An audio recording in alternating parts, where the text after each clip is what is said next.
Hello there. So you want to know how you can simply set up Streamlabs for Twitch.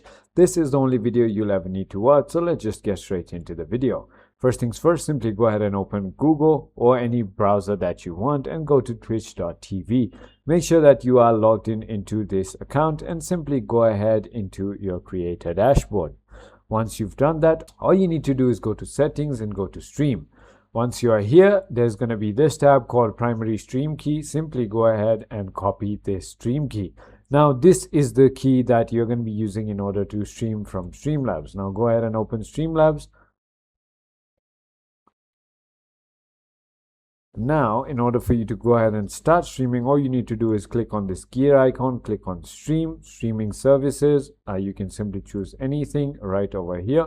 So let me just go ahead and choose Twitch right over here. And you can also choose a server that is nearby to you, right? And you can simply go ahead and paste your stream key right over here, right? And once you've done that, you can simply go ahead and start streaming by clicking on Go Live.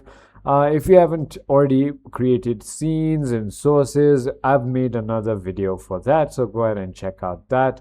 But I hope this video helped you out. If it did, hit that like button and I'll see you on the next one.